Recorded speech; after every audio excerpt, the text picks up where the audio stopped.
მოგესალმებით, თქვენ უყურებთ რეგიონის დღის მთავარ ამბებს. აჭარის მთავრობის ყოფილი თავმჯდომარე თორნიკე რიჟვაძე დაჭრილია.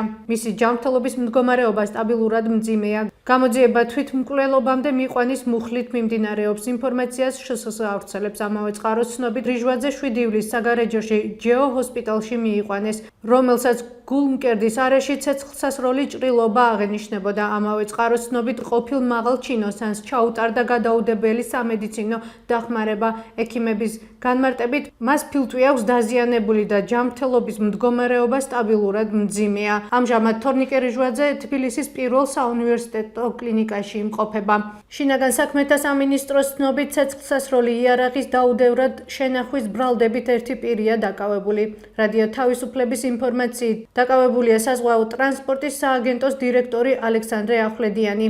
თორნიკე რიჟვაძე აჭარის მთავრობის თავმჯდომარე 2018 წლის ივლისიდან იყო. იგი 2025 წლის 4 აპრილს თანამდებობიდან გადადგა.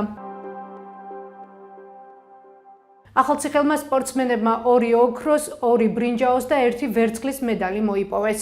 მუნიციპალიტეტების ნაკრების გუნდს შორის გამართულ შეჯიბრებაში ინფორმაციას ახალციხის მერია ავრცელებს. გავრცელებული ინფორმაციის მიხედვით საქართველოს ეროვნული ჩემპიონატი 4-6 ივლისს თბილისში სპორტის სასახლეში ჩატარდა.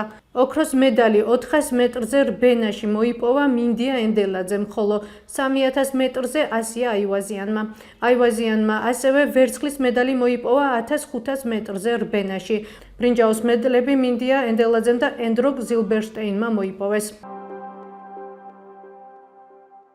მეტი და დეტალური ინფორმაციისთვის ეწვიეთ ჩვენ ვებ და Facebook გვერდს. გმადლობთ რომ გვიყურებთ. ხვალამდე.